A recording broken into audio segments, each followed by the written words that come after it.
All அஸ்ஸலாமு அலைக்கும். எல்லாரும் எப்படி இருக்கீங்க? ஹாப்பியாக சந்தோஷமாக உங்கள் டேவை ரொம்ப பாசிட்டிவ் வைப்ஸோடு ஸ்டார்ட் பண்ணியிருப்பீங்கன்னு நினைக்கிறேன். Same here also. அண்ட் இன்றைக்கி வந்து நம்ம ஊர்லேருந்து இன்றைக்கி தான் வந்திருக்கோம். ஸோ ஒரு சில ஐட்டம்ஸ் எதுவுமே இல்லை. அதனால் வந்து பார்த்திங்கன்னா ஸ்டார்டிங் ஃப்ரம் மில்க்லேருந்து வந்து நான் கொஞ்சம் ஆர்டர் போட்டிருந்தேன் ஜெப்டோவில். ஸோ அது வந்துருச்சு. ஸோ மில்க் பேக்கெட், அதுக்கப்புறம் வந்து பார்த்திங்கன்னா அந்த ஸ்வீட் கார்ன் வந்து பசங்க வந்து இந்த பாஸ்தாலாம் கேட்டுக்கிட்டே இருந்தாங்க. சரி ஊருக்கு போயிட்டு வந்து செஞ்சு தரேன்னு சொல்லியிருந்தேன். ஸோ அதுக்கு வந்து ஸ்வீட் கார்ன் வந்து ஃப்ரோசன்லேயே வாங்கிட்டேன். கொஞ்சம் டொமேட்டோஸும் வாங்கினேன். மற்றபடி வெஜிடபிள்ஸ் எல்லாமே ஓரளவுக்கு நான் ஊர்லேருந்தே கொண்டுட்டு வந்திருந்தேன். ஸோ அதாவது நான் ஊர்லேருந்து எதெல்லாம் மிஸ் பண்ணி வாங்காமல் இருந்தனோ அது மட்டும் கொஞ்சம் ஆர்டர் போட்டிருந்தேன் ஜெப்டோவில். ஸோ அது வந்துட்டு இப்போ இது எல்லாத்தையும் வந்து நம்ம அரேஞ்ச் பண்ணிடலாம். பாருங்கள், நான் ஊர்லேருந்து போகிறப்ப வந்து பார்த்திங்கன்னா கொஞ்சம் திங்ஸ் எல்லாம் வந்து அப்படியே அரேஞ்ச் பண்ணாமையே அப்படியே இருந்தது. ஸோ இப்போதைக்கு இதை வச்சுட்டு அதுக்கப்புறம் ஃப்ரிட்ஜை கொஞ்சம் க்ளீன் பண்ணணும். ஸோ நாளைக்கு அந்த மாதிரி ஃப்ரிட்ஜை க்ளீன் பண்ணலாம். ஏன்னா இன்றைக்கி நம்ம நிறைய லக்கேஜஸ் வந்து ஊர்லேருந்து எடுத்துகிட்டு வந்திருக்கோம். ஸோ அதெல்லாம் அன்பேக் பண்ணி வைக்கணும். அண்ட் ஃப்ரிட்ஜ் வந்து ரொம்பவே கொஞ்சம் க்ளீனாகவே இல்லை. ஸோ ஏன்னா பாருங்கள், நான் வச்சுட்டு போனது வந்து பார்த்திங்கன்னா ஃப்ரிட்ஜை ஆஃப் பண்ணி போட்டதுனால அந்த இதெல்லாம் வந்து மெல்ட் ஆகி வந்திருக்கு. பட் இது ஃப்ரோசன் ஐட்டம் இல்லையா, நம்ம இப்போ வந்து வெளியே வச்சோன்னா ஒரு மாதிரி ஆகிடும். ஸோ அதனால் இப்போதைக்கு நம்ம இருக்கிற எல்லாத்தையும் வந்து செட் பண்ணி வச்சுட்டு நெக்ஸ்ட்டு வந்து நம்ம அப்படியே ஃப்ரிட்ஜை க்ளீன் பண்ண. யூஸ்வலாகவே எனக்கு எப்படி அப்படின்னா, நம்ம வந்து எந்த திங்ஸ் எல்லாம் கொண்டு வந்தோமோ அந்த திங்ஸ் எல்லாம் அந்தந்த இடத்துல வைக்கலைன்னா எனக்கு வந்து எதுவுமே ஓடாது. ஸோ அதை ஃபஸ்ட்டு நான் அரேஞ்ச் பண்ணி வச்சுட்டு அதுக்கப்புறமா தான் நான் நெக்ஸ்ட்டு ஒர்க் வந்து பண்ண ஸ்டார்ட் பண்ணுவேன். அண்ட் இதெல்லாம் வந்து ஊருக்கு போக முன்னாடி இந்த ஸ்நாக்ஸ் எல்லாம் இங்கே எடுத்து வச்சுருந்தேன். ஸோ இந்த பேஸ்கெட் வந்து நான் ஸ்பெஷலி வந்து பனானா வைக்கிறதுக்காகவே வாங்கினேன். ஸோ ஸ்நாக் வைக்கிறதுக்குன்ட்டு நான் ஒரு தனியாக ஒரு பாக்ஸ் வச்சுருக்கேன். ஸோ அதில் தான் ஸ்நாக்ஸ் எல்லாம் வைப்பேன். அண்ட் வந்து பனானா வைக்கிறதுக்கு எனக்கு இந்த மாதிரி அந்த வில்லேஜஸ்லாம் வைப்பாங்க இல்லையா, ஸோ அதே மாதிரி ஒரு செட்டப் வேணும் அப்படின்னு சொல்லிட்டு தான் இந்த பேஸ்கெட் வந்து வாங்கினேன். இந்த பனானா வந்து நான் வாங்கிட்டு வரப்பவே வந்து காயாக தான் வாங்கினேன். ஏன்னா எனக்கு கண்டிப்பாக தெரியணும், இது நான் வாங்கும்போது ரொம்ப காயாக இருந்துச்சு, இப்போ ஓரளவுக்கு பழமாக ஆகிடுச்சு. அண்ட் நெக்ஸ்ட்டு வந்து நம்ம ஊர்லேருந்து கொண்டு வந்த வெஜிடபிள்ஸு, இது வந்து ஊர் சந்தை என்னால் வந்து ஷூட் பண்ண முடியல. ஸோ நெக்ஸ்ட் டைம் கண்டிப்பாக இன்னும் ஒரு 10 to 15 டேஸில் போகிற மாதிரி இருக்கும். இன்கேஸ் அப்போ போனால் கண்டிப்பாக நான் ஊரோட சந்தையெல்லாம் வந்து நான் உங்களுக்கு காட்டுறேன். ஸோ அங்கே வந்து வெஜிடபிள்ஸ் எல்லாமே வந்து பார்த்திங்கன்னா இருக்கிற அந்த 18 பட்டி சுற்றி இருக்கிற எல்லா ஃபார்மர்ஸுமே வந்து பார்த்திங்கன்னா வெஜிடபிள்ஸை வந்து அவங்களே பயிரிட்டு அவங்க வீட்டில் இருந்து இல்லை அவங்க தோட்டத்துலேருந்து கொண்டுட்டு வந்து விற்பாங்க. ஸோ பார்த்திங்கன்னா வந்து ஃப்ரெஷ்ஷாகவும் இருக்கும். அண்ட் வந்து பார்த்திங்கன்னா ப்ரைஸ்லேருந்து எல்லாமே வந்து ரொம்ப கரெக்டாக இருக்கும். யூஸ்வலாகவே வந்து ஒரு காய்கறிலாம் வந்து பார்த்திங்கன்னா வந்து ரொம்ப கம்மியாக இருக்கும். நான் கூட நினைப்பேன், எவ்வளோ கஷ்டப்பட்டு பயிரிட்டு அதை வளர்த்துருப்பாங்க, ஆனால் அது நம்ம இவ்வளோ சீப்பான ரேட்டுக்கு கிடைக்கிதே அப்படின்னு சொல்லிட்டு. ஆக்சுவலாக வந்து நம்ம டிரான்ஸ்போர்ட் சார்ஜ் தான் நமக்கு வந்து நம்ம கடையில் வாங்குகிறப்ப காய்கறியோட விலை வந்து ஜாஸ்தியாக இருக்குது அப்படின்னா அது வந்து டிரான்ஸ்போர்ட் சார்ஜாக தான் இருக்கும். நீங்கள் நேரடியாக போய் இந்த மாதிரி சந்தை இதெல்லாம் வாங்குகிறப்பவே உங்களுக்கு ஓரளவுக்கு கம்மியாக தான் கம்மியாக கிடைக்கிறதுன்றதை விடவும் நமக்கு இன்னும் அதிகமாக சந்தோஷம் இருக்கும். என்னென்னா சந்தைன்ற மாதிரி வாங்குகிறப்ப ரொம்ப ஹாப்பியாக இருக்கும். நான் வந்து மதுராந்தகமில் ஒர்க் பண்ணேன். ஸோ அது வந்து லைக் பார்த்திங்கன்னா எனக்கு ஃபஸ்ட் எக்ஸ்பீரியன்ஸ் கிடையாது, செகண்ட் காலேஜு. நான் ஒரு காலேஜில் ஒர்க் பண்ணேன். ஸோ அப்போ அங்கே வந்து பார்த்திங்கன்னா சுற்றி வந்து இந்த வில்லேஜஸில் எல்லாம் வந்து பார்த்திங்கன்னா அங்கேயும் சந்தையெல்லாம் இருக்கும். ஸோ அந்த சந்தையில் நிறைய பேர் வாங்குவாங்க. பட் நான் வந்து ஹாஸ்டலில் ஸ்டே பண்ணதுனால அண்ட் வார்டனாக வர இருந்தேன். ஸோ எனக்கு வந்து அங்கே ஃபுட் அவ்வளோவா பிடிக்காது. அந்த காலேஜோட ஃபுட் எனக்கு அவ்வளோ பிடிக்காது. ஸோ எங்களுக்குன்னு தனியாக வந்து ஹாஸ்டலில் சமைச்சு எடுத்துகிட்டு வருவாங்க. அண்ட் நாங்கள் அந்த சாப்பாடு பிடிக்காததுனால நான் சந்தையில் போய் கொஞ்சம் வெஜிடபிள்ஸ் வாங்கி அண்ட் ஒரு ரைஸ் குக்கர் மாதிரி வச்சு எனக்கு வேண்டியதை நான் செஞ்சேன். ஆஸ் வெல் அஸ் என்னோடய ஸ்டூடெண்ட்ஸுங்களுக்கும் நான் செய்கிறப்ப நான் கொடுப்பேன். அண்ட் அதை தான் ஞாபகம் வருது. சந்தைனாலே எனக்கு ஞாபகம் வருது வந்து நான் ஒர்க் பண்ண அந்த மதுராந்தகம் காலேஜ் தான் நான் சொல்லுவேன். அண்ட் அது ஒரு நைஸ் எக்ஸ்பீரியன்ஸ் தான். ஏன்னா நான் கிட்டத்தட்ட ஒரு 1 இயர் ஒர்க் பண்ணேன். அதுக்கப்புறம் எனக்கு மேரேஜ் ஃபிக்ஸ் பண்ணதுனால வர வேண்டியதாக போயிடுச்சு. இன்றைக்கும் அந்த ஸ்டூடெண்ட்ஸ் வந்து இந்த வீடியோஸ் பார்த்தாங்கன்னா அவங்களுக்கு தெரியும், நான் வரப்போ பயங்கரமாக அழுதாங்க. ஏன்னா அவங்களுக்கு வந்து அவ்வளோ பிடிக்கும் என்ன. ஏன் அப்படின்னா வந்து நான் வார்டன் மாதிரி இருக்க மாட்டேன். ஏன்னா நானும் வந்து பார்த்திங்கன்னா கிரசன்ட் இன்ஜினியரிங் காலேஜில் படித்தேன். பிஇ அண்ட் எம்இ ரெண்டுமே வந்து பார்த்திங்கன்னா ஹாஸ்டல் தான். ஸோ ஹாஸ்டல்லையே வந்து இருந்ததுனால எனக்கு தெரியும். என்னோடய வார்டனுமே வந்து பார்த்திங்கன்னா அவ்வளோ ஸ்ட்ரிக்ட்டு அந்த மாதிரிலாம் கிடையாது. ரொம்ப ரொம்ப பிடிச்ச வார்டன். ஸோ நான் அங்கேருந்தே எனக்கு தெரிஞ்சது. அதாவது ஒரு ஹாஸ்டல்னால் எப்படி இருக்கணும் அண்ட் வந்து அந்த ஒரு வார்டனாக இருக்கிறவங்க வந்து எப்படி வந்து ட்ரீட் பண்ணணும் ஸ்டூடெண்ட்ஸை அப்படின்ற மாதிரி. ஸோ இதெல்லாமே வந்து பார்த்திங்கன்னா எனக்கு அங்கேருந்தே நான் லேர்ன் பண்ணிக்கிட்டேன். ஸோ நானும் வந்து அதே மாதிரி ஒரு நல்ல வார்டனாக தான் இருந்தேன். அண்ட் என் ஸ்டூடெண்ட்ஸும் என்கிட்ட ரொம்பவே அன்பாக இருப்பாங்க.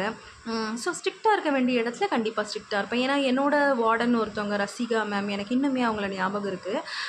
அவங்க வந்து ஸ்ட்ரிக்டாக இருக்க வேண்டிய இடத்துல இருப்பாங்க அண்ட் அதே நேரத்தில் அன்பாக இருக்கிற வேண்டிய இடத்துல ரொம்பவே அன்பாக இருப்பாங்க. எப்பயுமே வந்து இது ஒரு விஷயம், எல்லார்கிட்டேயுமே வந்து உங்கள் அன்பை காமிச்சிங்க அப்படின்னா தப்பே செய்ய மாட்டாங்கன்னு தான் நான் சொல்லுவேன். அவங்க தப்பு செய்யணும்னு நினச்சா கூட நம்ம அன்பு அவங்கள வந்து மாற்றிடும். சரி, நம்மக்கிட்ட இவ்வளோ அன்பாக லாயலாக இருக்காங்க, அவங்கக்கிட்ட நம்ம எதுவும் தப்பு பண்ணக்கூடாதுன்னு அந்த ஸ்டூடெண்ட்ஸ்க்கு வந்து தோணும். ஸோ நான் அப்படி தான் என் ஸ்டூடெண்ட்ஸை ட்ரீட் பண்ணியிருக்கேன்.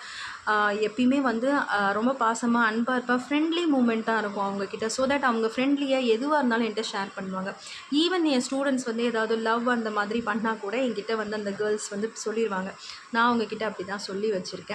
அண்ட் பாருங்கள், நான் எல்லாத்தையுமே வந்து பார்த்திங்கன்னா அரேஞ்ச் பண்ணிட்டேன். ஸோ கேரட் வந்து ஃபஸ்ட்டு ஒரு இதில் போட்டிருந்தேன் அண்ட் கோவக்காய் தனியாக இருந்துச்சு, அது கோச்சிக்கக்கூடாது இல்லையா, அதனால் இந்த கோவக்காவையும் கேரட்டையும் ஒன்றா போட்டு எடுத்து வச்சுட்டேன். நெக்ஸ்ட்டு வந்து பார்த்திங்கன்னா ஆல்ரெடி ஜெப்டோவில் மார்னிங் வந்தவொடனே போட்டுட்டேன். நம்ம எப்படினாலுமே வந்து பார்த்துருக்கீங்கல்ல, எதையாவது ஒன்று மறந்துடுவோம். ஸோ நான் வந்து கேர்டு வந்து மறந்துட்டேன்.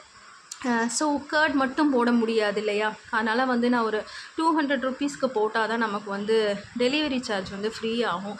ஸோ அதனாலேயே யோசித்து நம்ம வந்து ஒன்றும் போட வேண்டியதாக இருக்கும். எப்பயுமே அப்படி தான், ஏதாவது ஒரு விஷயத்தை நம்ம மறந்துடுவோம். ஸோ அதனால் வந்து இன்னும் 2-3 ஐட்டம் வீட்டில் தேவை உள்ளதை வாங்குவோம். அண்ட் இன்றைக்கி வந்து நான் கீ ரைஸ் தான் வந்து பண்ணேன். ஸோ அதுக்கு தான் எனக்கு கர்ட் வந்து தேவைப்பட்டது. மற்றபடி ஜிஞ்சர் கார்லிக் பேஸ்ட்டு அண்டு எல்லாமே வந்து வீட்டில் வாங்கி வச்சுட்டு தான் போயிருந்தேன். மோஸ்ட்லி வந்து பார்த்திங்கன்னா வெஜிடபிள்ஸ் மட்டும்தான் நான் ஜென்ரலாகவே ஊருக்கு கிளம்புறப்ப காலி பண்ணிவிட்டு போயிடுவேன். அண்ட் ஜிஞ்சர் கார்லிக் பேஸ்ட்னால் எப்பயுமே வந்து ஃப்ரிட்ஜில் வந்து அவைலபிளாக தான் இருக்கும். ஏன்னா வந்து எனக்கு தெரியும், வந்த உடனே கண்டிப்பாக நம்மளால் எடுத்து செய்ய முடியாது. அண்ட் இன்றைக்கி நம்ம வந்திருக்கிறது ஃப்ரைடே வேறு. ஸோ ஃப்ரைடே வந்து பாருங்கள், நான்வெஜ்ஜு செய்யாமல் எனக்கு தெரியும் நம்ம எப்படியும் ரிட்டன் ஃப்ரைடேக்குள்ளே ஆயிரும் அப்படின்னு சொல்லிட்டு. ஸோ அதனாலேயே எல்லாத்தையும் வந்து ப்ரிப்பேர்டாகவே பண்ணி வச்சுருந்தேன். ஸோ ஜிஞ்சர் கார்லிக் பேஸ்ட் இருந்ததுனால கொஞ்சம் ஈஸியாகவே போயிடுச்சு நமக்கு. அண்ட் வந்து சாப்பாடெல்லாம் செஞ்சாச்சு. சிக்கன் வந்து நான் இங்கே ஒரு கடை இருக்குங்க, அங்கே வந்து நம்ம ஆர்டர் பண்ணிட்டா ஃபோன் பண்ணி நம்ம சொன்னாலே போதும், அவங்க வந்து சிக்கன் நமக்கு டெலிவரி பண்ணிடுவாங்க. அதனால் ரொம்பவே ஈஸியாக இருக்கும் நமக்கு. சிக்கன் கிரேவி வந்து பார்த்திங்கன்னா இதுக்கான ரெசிபி வந்து நம்ம யூடியூப் சேனலில் இருக்குது. சிக்கன் குருமான்னு போட்டிருப்பேன், போய் பாருங்கள். இன்கேஸ் வந்து இல்லைன்னா கமெண்ட் பண்ணுங்கள், உங்களுக்கு டவுட்டாக இருந்துச்சு அப்படின்னா கண்டிப்பாக வந்து திரும்ப செஞ்சு காட்டுறேன். இது வந்து நம்ம ghee rice. So ghee rice வந்து என் பையனுக்கு ரொம்ப பிடிக்கும். இந்த ரெசிபி வேணும்னாலும் கமெண்ட் பண்ணுங்கள், கண்டிப்பாக போஸ்ட் பண்ணுறேன் உங்களுக்கு.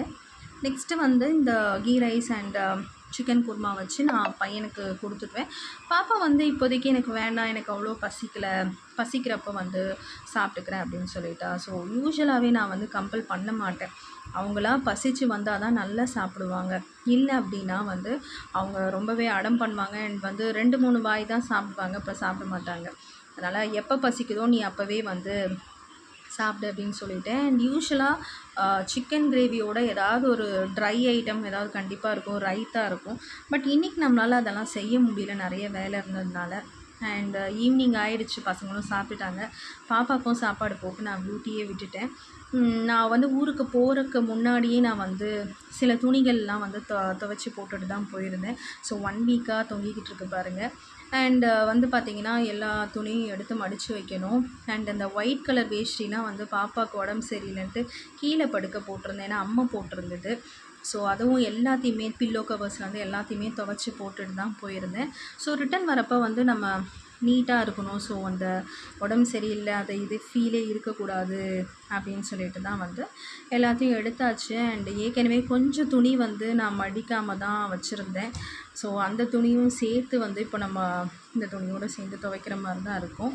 அண்ட் வந்து பார்த்திங்கன்னா பக்கத்தில் வந்து ஒரு கன்ஸ்ட்ரக்ஷன் ஒர்க் போய்கிட்டு இருக்கிறதுனால வீடெல்லாம் கொஞ்சம் தூசி அடைய தான். ஸோ கிட்ஸ் ரூமுக்கு வந்து பார்த்தோன்னா கிட்ஸ் ரூமில் வந்து அவங்களுக்குன்னு ஒரு சோஃபா வாங்கி போட்டதே நான் எதுக்காகனா ஹாலில் வந்து எனக்கு இந்த மாதிரி டாய்ஸ் எடுத்துகிட்டு வந்து விளையாண்டா பிடிக்காது. ஸோ அதுக்காக அவங்களுக்காக நான் ஒரு சோஃபா வாங்கி போட்டு, இந்த சோஃபாவில் உட்காந்து விளையாடுங்கன்னா, ஆனால் சோஃபாவில் உட்கார கூட இடம் இல்லாத அளவுக்கு அந்த டாய்ஸ் எல்லாத்தையும் எடுத்து போட்டிருக்காங்க.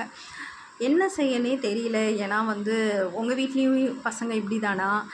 இல்லை என் வீட்டில் மட்டும்தான் என் பசங்க தான் இந்த மாதிரி அட்டகாசம் பண்ணுதுங்களா என்னன்னு தெரியல.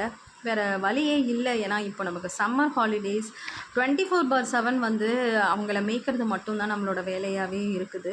மற்ற டைம் கூட வந்து பார்த்திங்கன்னா ஸ்கூலுக்கு போயிடுவாங்க. அண்ட் நான் ஃபஸ்ட்டு ஒர்க்கிங் லேடியாக தான் இருந்தேன். ஸோ எனக்கு வந்து அந்த ஈவினிங் டைம் மட்டும்தான் என் பசங்களோட டைம் ஸ்பெண்ட் பண்ணுவேன். ஏன்னா நான் மார்னிங் வந்து 7:30க்கே வந்து காலேஜ் கிளம்பிடுவேன். ஸோ நான் காலேஜில் ப்ரொஃபஸராக இருந்தேன்னு சொன்னேன் இல்லையா, அசிஸ்டன்ட் ப்ரொஃபஸராக இருந்தேன். ஸோ அந்த டைமில் வந்து பார்த்திங்கன்னா ஈவினிங் நான் வர டைமும் என் பசங்க என்னோட ஒரு 1/2 hour ப்ரையராக வந்துடுவாங்க. ஸோ அப்போலேருந்து நான் பசங்களுக்கு சொல்லி கொடுக்கறது அண்ட் இப்படியே நம்மளோட க்ளீனிங் ஒர்க்ஸ் ஆஸ் வெல் அப்படியே போயிடும் நம்மளோட டே வந்து. பட் இப்போ வந்து நான் கொஞ்சம் பிரேக்கில் இருக்கிறதுனால நம்ம வீட்டோட வேலை அண்ட் ஃபுல் வந்து பார்த்திங்கன்னா கிட்ஸோட மட்டும்தான் நம்ம டைம் வந்து ஸ்பெண்ட் பண்ணிக்கிட்டு இருக்கோம். அண்ட் நல்லா இருக்குது மாஷாஅல்லாஹ். எனக்கு வந்து I was so happy that I had an பிரேக்கா. அந்த மாதிரி தான் நான் ஐம் திங்கிங்கா. ஸோ நமக்கு ஒரு பிரேக் கிடச்சிருக்கு அண்ட் அதை யூட்டிலைஸ் பண்ணிக்கலாம் அப்படின்னு சொல்லிட்டு நெக்ஸ்ட்டு வந்து ஈவினிங்கில் எனக்காக கொஞ்சம் டைம் ஸ்பெண்ட் பண்ணுவேன். ஸோ ஆல் டே வந்து நம்ம கிட்ஸோட மட்டுமே இருக்கிறது இல்லாமல் நான் இந்த மாதிரி வெளியில் வந்து கொஞ்ச நேரம் இந்த மாதிரி காற்று வாங்கிட்டு அண்ட் பால்கனியில் வந்து கொஞ்ச நேரம் டைம் ஸ்பெண்ட் பண்ணுறது எனக்கு ரொம்பவே பிடிச்சமான ஒரு விஷயம். அண்ட் வந்து எப்பயுமே வந்து யூஸ்வலாக ஈவினிங் அண்ட் மார்னிங் வந்து ஃப்ரூட்ஸ்லேருந்து தான் ஸ்டார்ட் பண்ணுவேன். ஃப்ரூட்ஸ்லேருந்து தான் டேவை எண்டும் பண்ணுவேன். அதாவது என் கிட்ஸுக்கு ஸோ நான் அதை ஃபாலோ பண்ணுறேனோ இல்லையோ என் கிட்ஸுக்கு அதை கொஞ்சம் கொடுக்கறதுக்கு பார்ப்பேன். ஸோ பசிக்குது அப்படின்னா ஈவினிங்கில் ஃப்ரூட்ஸ் மாதிரி தான் கொடுப்பேன். அண்டு என் பாப்பாவுக்கு வந்து பனானானா ரொம்ப பிடிக்கும். ஸோ நான் அவளுக்காகவே யூஸ்வலாக வந்து பனானாஸ் முடிய வாங்கி வச்சுருவேன். ஸோ கொடுத்துட்டேன். அண்ட் வந்து ஈவினிங் ஆகிட்டதுனால நம்ம மஸ்கிட்டோஸ் எல்லாம் வந்துடுவாங்க. ஸோ மஸ்கிட்டோ அண்ணன் வந்துட்டார்னா நமக்கு ரொம்ப கஷ்டம். பட் இப்போ அல்ஹம்துலில்லாஹ் கொஞ்சம் மஸ்கிட்டோ பிரச்சனை இல்லாமல் இருக்குது. ஏன்னா நம்மளாலேயே இந்த வெயிலை தாங்க முடியல. மஸ்கிட்டோலாம் வந்து சுருண்டு போயிடுது போல். ஸோ ஃப்ரைடே ஈவினிங்கிறதுனால கொஞ்சம் இந்த சென்ட் மாதிரியான சென்டட் கேண்டில் மாதிரிலாம் நான் வாங்கி வச்சுருக்கேன். ஸோ வந்து வீட்டுக்கு நல்ல ஒரு ப்ளசண்ட்டான ஸ்மெல் வரும். ஸோ இது உள்ளே வந்து பார்த்திங்கன்னா சென்டட் கேண்டில் அண்ட் வந்து நான் கொஞ்சம் பத்தி எல்லாமும் பற்றி வைப்பேன். So not only Friday, every evening வந்து 6 o'clock மேலே வந்து யூஸ்வலாக வந்து இந்த ஃப்ராக்ரன்ஸ் உள்ள பத்தி எல்லாம் வந்து பற்றுவேன். ஸோ டிஃப்ரெண்ட் கைண்ட்ஸ் ஆஃப் ஃப்ராக்ரன்ஸில் உள்ளது வாங்கினேன். ஸோ ஒன்று எல்லாத்துலேயும் ஒன்று நான் எடுத்துக்குவேன். ஸோ ஏன்னா ஒன்று ஒரு ஃப்ளேவர் ஸ்மெல் இருக்கும். ஸோ எல்லா ஃப்ராக்ரன்ஸுமே வந்து ஒரு ஒட்டுக்கா வந்து வரப்போ வந்து ரொம்ப வீடே வந்து பார்த்திங்கன்னா ஒரு சூப்பர்வாக இருக்கும். எனக்கு ஆக்சுவலி அந்த மாதிரி ஸ்மெல் ரொம்ப பிடிக்கும். யூஸ்வலி நான் வந்து இந்த மாதிரி தான் பண்ணுவேன்.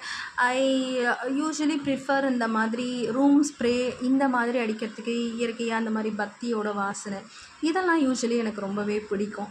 ஸோ வேறு வழி இல்லாத சமயத்தில் என்றைக்காவது கெஸ்டெல்லாம் வந்தாங்க அப்படின்னா மேபி நான் ரூம் ஸ்ப்ரே அந்த மாதிரி யூஸ் பண்ணேன். But I use to prefer this. இனி நம்ம நைட்டுக்கு டின்னர் மட்டும்தான் ரெடி பண்ணணும். ஸோ நைட்டு டின்னர் ரெடி பண்ணிட்டோன்னா நம்ம டே இன்றைக்கி கம்ப்ளீட் ஆயிடுச்சு. ஸோ நெக்ஸ்ட் vlogல மீட் பண்ணுறேன். Until then, thank you so much for watching my video.